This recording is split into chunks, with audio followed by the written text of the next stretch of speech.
You are a construction company owner or leader. You are not an English major, but you must be excellent in your written communication if you're going to be as effective as possible in your role.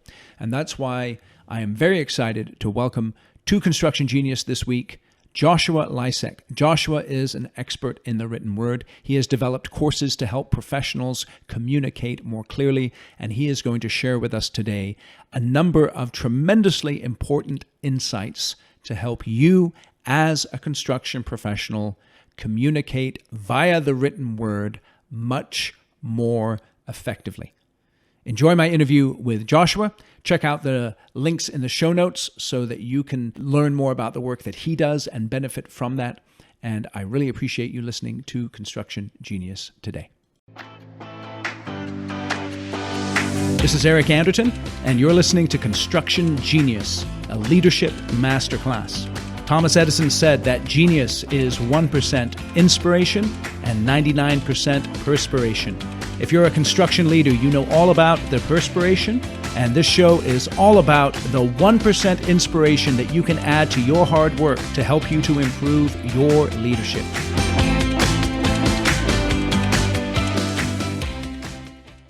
Joshua, welcome to Construction Genius.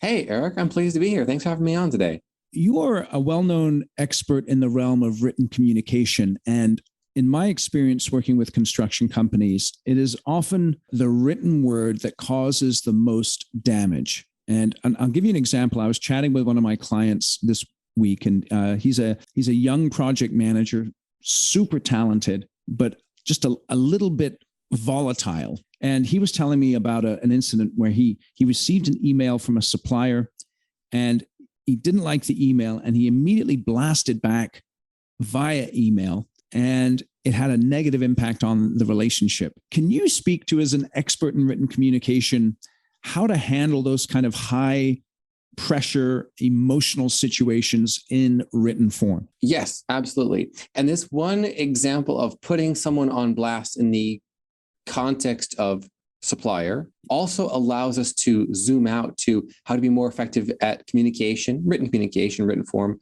and all areas in the company at all levels, from maybe an intern or subcontractor all the way up to the C-suite, to the president. So let's take this one example.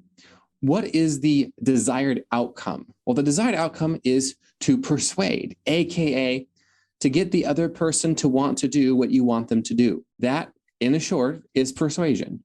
And what I do is I often ghostwrite persuasive content from blogs, articles, to emails, up to books.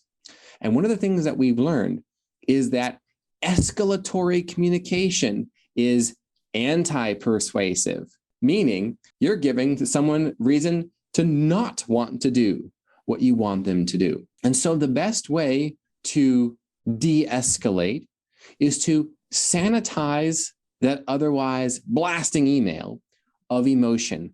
Sanitize it of emotion. That way, you're just speaking the facts. They can be easily agreed upon and mutually verified by both parties, and you're not making it personal. Making it personal is anti-persuasive, putting the person on the defensive, feeling like they're being attacked. The relationship is at risk. And now the problem is not the problem is the people. The people problems can derail even a profitable construction project. So I'd said sanitize it of emotion. The simplest way to do this, so that you can communicate effectively in that email, even when someone did something wrong and they need to fix it, is to eliminate the word you. Eliminate the word you. You did this. And when I sent this to you, you were supposed to do this. And you didn't get back with me. And you were supposed to. And the agreement said that you were supposed to. And your company and you. All of that would be considered violent communication.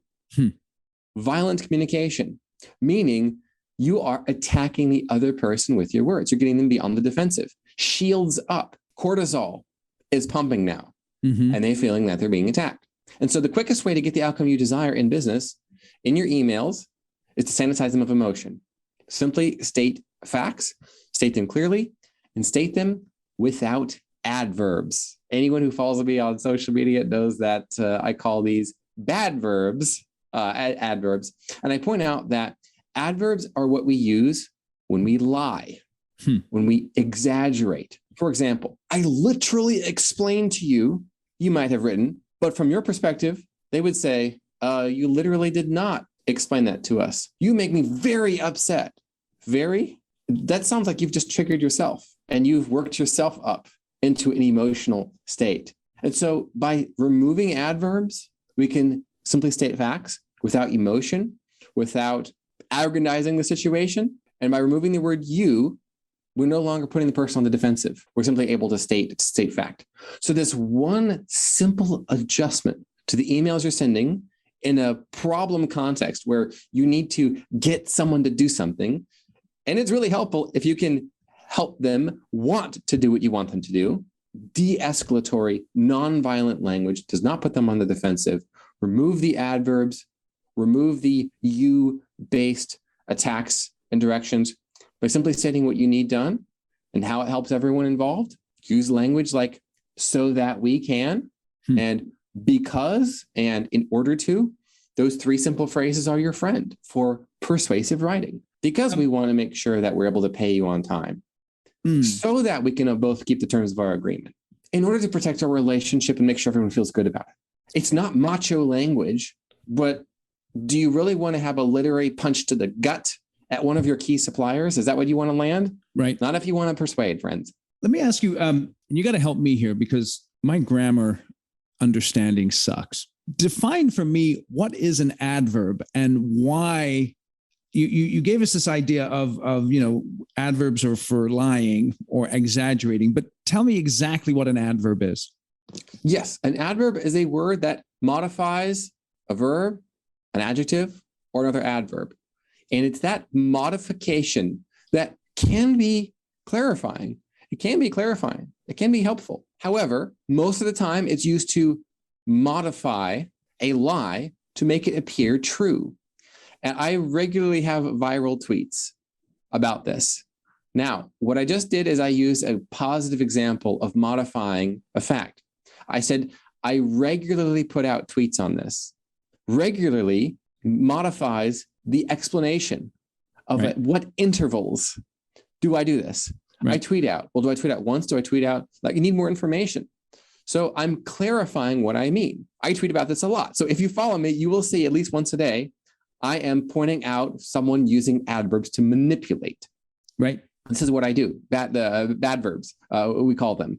And journalists, politicians, people who have a chip on their shoulder or political points to score often use this the most. Okay. And so someone will say, for example, Trump literally killed millions during the pandemic himself. Right. And he was completely happy about it. Right. Totally, completely, literally. Yeah, that didn't happen. Yep. It didn't happen. Yep.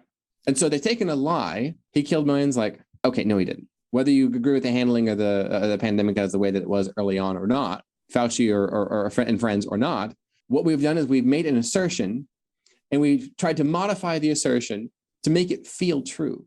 And you'll see this often with adverbs that are all over the place inside of tweets, inside of news stories, headlines, even in official communications. For example, we now understand that, like, let's say artificial sweeteners. I know we're getting way out, seemingly away from. No, it's good. Talking about the construction industry, no, but it does have application with communication inside and outside of construction companies to get bigger projects at better locations with bigger budgets. Yep. So let's talk about this example of this tweet that I put out the other day. The official FDA statement on artificial sweeteners is that they are, quote, generally safe, unquote. When we hear about experimental therapies, we are told that they are, quote, very safe and completely effective or generally effective. So what we have here is an admission of deceit. And I will regularly tell people that manipulation requires adverbs, and persuasion does not. If the truth can stand on its own, you don't need to necessarily modify it. The one exception is useful clarification to get your point across. For example, if I'm introducing a new topic, example, the fact that I talk about adverbs, and I say I tweet about it, how often, when, to what extent, if I say I tweet about it daily, well, daily is the ly word, and that's usually how you could spot adverbs, is they're ly words, or they're modifying a verb. Like, I just told you Just is the adverb, and it's escalatory language. So this is why we talked at the outset about sanitizing communications of adverbs. You completely missed my point. I need you to totally understand this. Right. I literally just said this. Right. Call me immediately. Escalatory language, violent communication. Violent meaning not literally like, oh, I feel like you're attacking me, sticks and stones. Not that any of that stuff. Right. We're talking, it puts the person on the defensive. They sit up in their chair a little bit and the cortisol is going. The person's biochemicals are reacting as if there is a literal physical violent threat coming from the other Homo sapiens across the savannah. That's literally what's happening. That right there, the use of the word literally, is a useful modification to describe the fact, because what I'm describing of the biochemical experience of being put on blast in an email, it is the same experience of seeing, let's say, an enemy tribe with spears headed your way. Sure. You're on the defensive. You're on the defensive. Now, we don't live in that context anymore, most of us, fortunately. But we do not want our friends, our customers, our suppliers, our vendors, our employees, or our C-suite feeling like you're coming at them with a spear. And that is the point of persuasive communication. If we remove anti-persuasive communication, we, by default, become more persuasive. So let me ask you, how do I ensure that my written communication is clear? And we've talked about removing adverbs, but what is the difference between a clear communication, unclear communication? Yes. So unclear communication is marked by abstractions, theoreticals, free from examples. Clear communication is defined by sensory descriptions. Sensory descriptions. What we know about the brain is that we are simulation creators, meaning our brains, through sensory input, generate simulations inside of our head of what the world is like. Mm-hmm. And so in order to give your... Is that another way of saying stories inside our head? Yes, stories are multisensory. Go ahead. Go ahead. Here goes the protagonist down the street, and here comes the antagonist. I mean, we can see it, right? Yeah. So multisensory story. That is the best way to communicate with clarity, saying precisely what you mean so that the simulation in your head that your brain is running, that's a close proximity to the reality you're trying to get communicated about the project, about the deadline, about the difficulty with the client, let's say, as multisensory as possible. So what do you see? So literally describe, what do you see? What do you hear? What do you feel? How does it taste even? Rather than abstractions. And a good example of this is to use actual examples. So let's say, if you were to say, we need more efficiency on this project. Right. Efficiency is not a sensory experience. Right. Well, what do you mean? So what we have here is, unfortunately, escalatory language, even violent communication, defensive. Uh-oh. Does that mean you're inefficient? Inefficient. Job is at risk. Gonna get fired. Lose everything. Lose the house. The spear's coming at them. Right. Right. So if we were to describe, rather than we want you to stop being inefficient, we want you to be more efficient, what exactly does efficiency look like? What are you hearing from people around you to be able to tell that the project is being run efficient? How does the people around, how do they feel? How does the client feel when it's efficient? So what we're doing is we're giving multi-sensory communication to describe what you want. And this means it's persuasive. Remember we said persuasion is you get the other person to want to do what you want them to do. Right. And we want to do so ethically with integrity, not try to use dark manipulation or tricks or anything like that, but with accuracy, with truth. And the easiest way to do that is to paint the picture of the reality that you want so that they can grasp it. Because that's the first step of persuasion, is that they comprehend what it is that you want them to do. That's the first step. That's the first step. So we can get to that. If you're describing what it is you want done in the project, in the situation, with the quote, with the conversation, with what have you, what are you seeing when the reality you want is true? And one way we hear of this is benchmarks, is milestones or deadlines. Those are literal things that we can see, that we can measure. What are we hearing from the client? How does the client feel about this?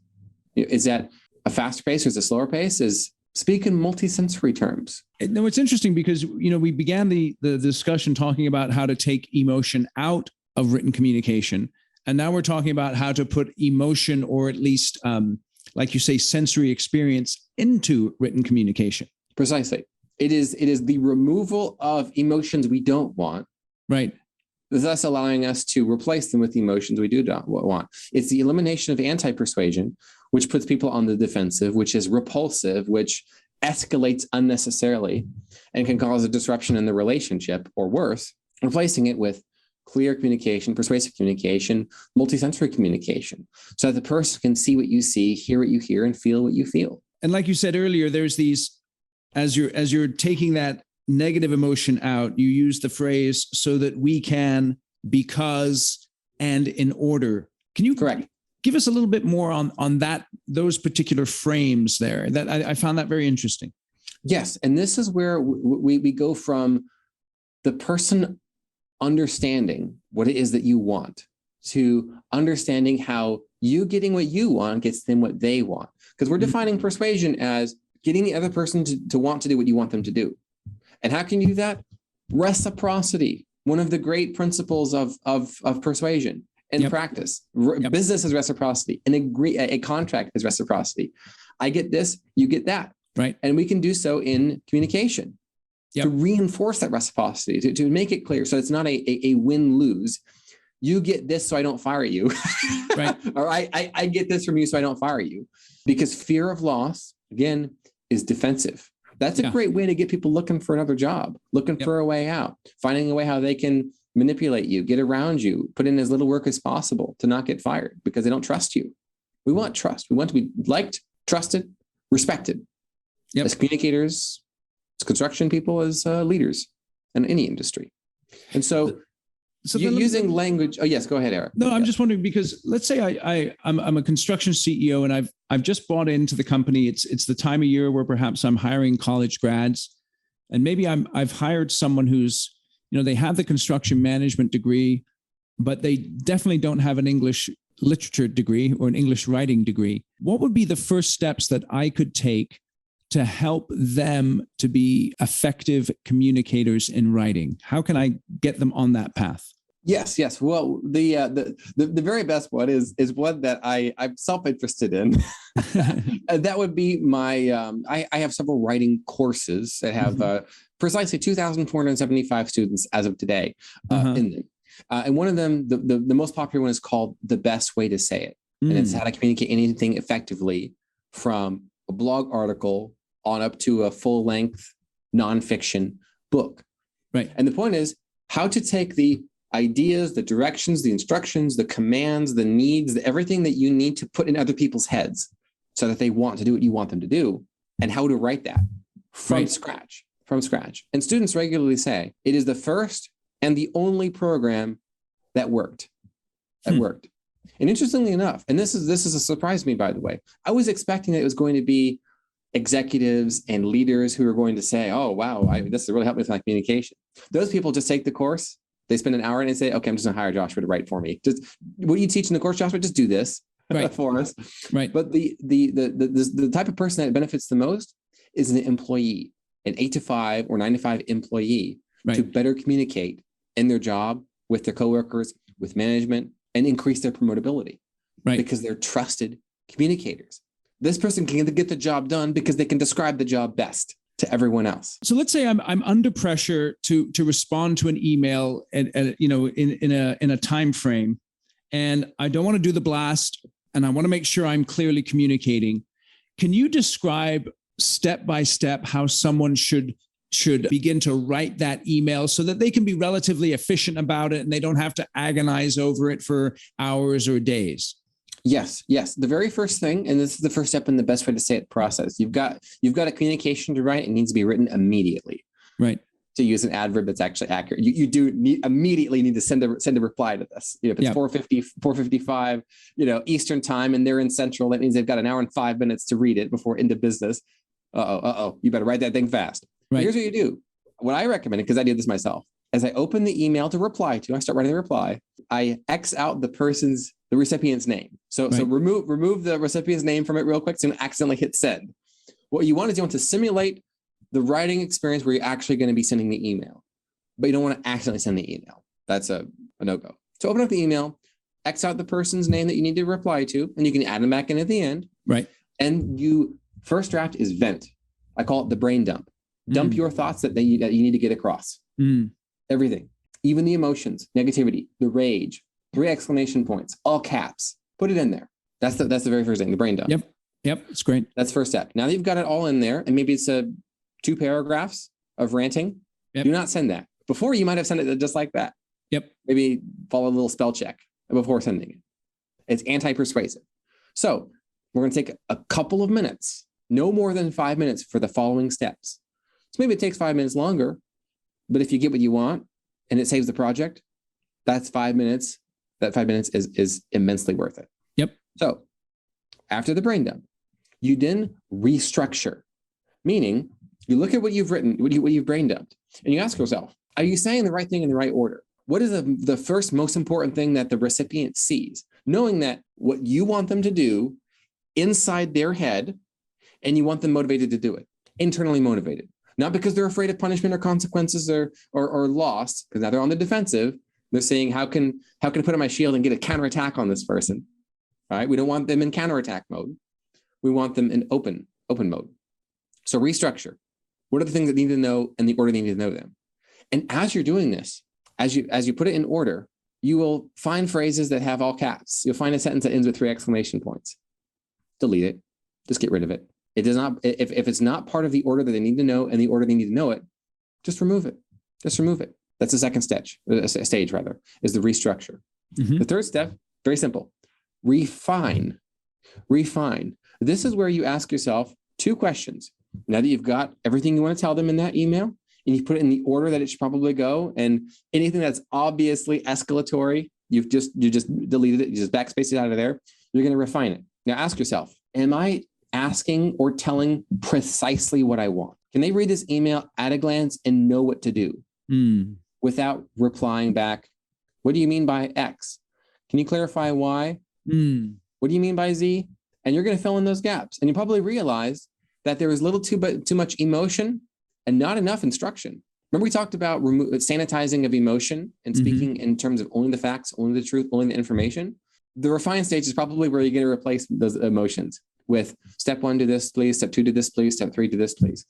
And it's okay to say please, even if you're the president and you're writing to a junior employee earning 1/25th your salary. Sure. It's okay to say please. You're human beings after all, both of you. You will both die one day. Ultimately, everyone is equal in that regard. That makes equals of us all. And so that is a kind of a meta principle of communication. People don't like to have authority lorded over them. They know it's coming from the office of the CEO. They know that. They're well aware that you don't have to say please. So putting little things like that where you're giving command, instruction, detail. And when you do use the second person, it's okay to turn it into a question. I need you to do this. Can you do this, please, in this order by this date, and then let this person know that you did, please? It's easy. This is what you're doing in the refine stage. And it's surprisingly quick. Once you know that this is the 3-step process you're going to follow, brain dump, restructure, refine, then put the person's name back in there, hit send. The first time you do this, it might be a 10-minute email, but taking 10 minutes instead of 30 seconds could save you 10 days, $10 million. It's worth it to take 10 minutes to do that. And then you'll get easier. And then eventually the venting will be inside of your head of what you want to vent, what you want to put them on blast. And instead you will intuitively sanitize the emotion inside of your head as you begin writing. You'll intuitively call the adverbs, that escalatory language, you didn't do this and you didn't do that. It doesn't matter. You don't want them seeing themselves, multi-centric communication, you don't want them seeing themselves under attack. You want them seeing themselves exactly what you want them to do and feeling okay about it. It's empowering language rather than offending communication. I'm attacking you with my spear from across the savannah. It's let's collaborate on this. Let's get us both what we want. And then in that refined stage, that third stage I mentioned, that's where at the end, you can put in those because, and in order to, and so that, where it benefits them. Excellent. Excellent. Because you've got that vacation coming up and I don't want you to have to worry about X, Y, and Z while you're gone. Now you could have said, you're not gonna be able to go on vacation if you don't do this. Right? You're not on the fence if you say, because we want, so that you can have a clear mind before you go on vacation. in order to not have to come out on the weekends, in order to take the time, and it's all about how does this benefit them? Well, you keep your job. Okay, that's the realm of anti-persuasion, where there's threats of punishment, of loss. That's the spear coming at the other person. They're biochemically unable to be persuaded at that point. Now they're ready for counterattack. And the counterattack might be, well, I can't talk to them about that ever again. Yeah. Well, I guess I'm going to have to be looking for a new job. Yep. Well, maybe I can find a way out of my employment contract. Maybe I can find a way around this. And now they're in defensive mode. The trust is gone in the relationship. Yep. And all problems in construction, at least many of them, as you pointed out, Eric, with your Construction Genius material, many of the expensive problems in construction are people problems. Absolutely. And we resolve people problems by persuasive communication, uplifting, win-win communication with reciprocity as a foundation. Excellent. Joshua, you've been super helpful here. I love this brain dump, restructure, refine framework. And again, that's from your course, The Best Way to Say It. If people want to grab that course and share it with people in their organization, if they want to get to know you a little bit more, how can they do all those things, please? Yeah. So I use a simple e-learning platform called Gumroad, simple e-learning platform. It's the very first course that people would see when they go to joshualisec.gumroad.com. If anyone's active on Twitter, they can find me at Joshua Lisec, and the link to the course is the very first tweet, my pinned tweet. And I call it The Best Way to Say It because, ironically, one of the things I use in my communication principles is using people's own words right back at them. It's called mirroring. When you mirror someone, you match them, you can lead them where they want to go. So using someone's own language is helpful. And in the case of The Best Way to Say It, and I think this is a tip that will also help people build bonds faster, get trust faster in a construction, marketing, and sales context, get to know, like, trust, buy sooner. Yep. Using people's own language. And the best way to say it is what people had been my ghostwriting clients, that I would ghostwrite a white paper or an executive report or what have you. They would say, Joshua, what you wrote for me, it wasn't just in my voice, like it didn't just sound like me, which it did, but it was the best way to say it. And I heard that exact phrase, Eric, year after year after year. Yeah. I thought, well, the outcome of Joshua's writing process is that you get the best way to say what you wanted to say. Yep. So the best way to say it. That's beautiful. Joshua, I appreciate you coming on. I'm going to put the links in the show notes to your Gumroad course, as well as your Twitter handle in the show notes so that people can get in contact with you. Thank you for sharing your wisdom with us today. And thanks for joining us on Construction Genius. It's been my pleasure, Eric. Thank you very much. Thank you for listening to Construction Genius. I know you're walking away with some great insights on how to be more effective with the written word. Click on the link in the show notes to check out more of Joshua's work, and you can purchase products from him to help you and the people who report to you to be more effective in their written communication. And when you do click on those links, remember that those are affiliate links. What that means is that if you buy something from Josh, I get a kickback, which is kind of sweet.